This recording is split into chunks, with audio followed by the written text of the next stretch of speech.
kumpirmadong buntis. Althea Ablan, mas kilala bilang Donna Bell sa teleseryeng Prima Donnas.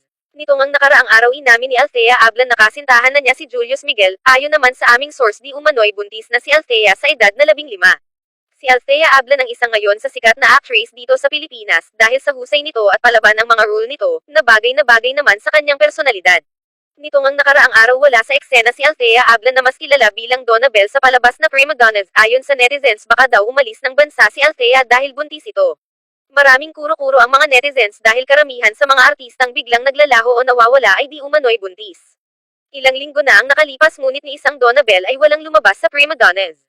Nito lang araw lumitaw ang larawan ni Althea Ablan, medyo malaki nga ang tiyan. Maraming netizens ang nagsabing kumpirmadong buntis nga si Althea Ablan.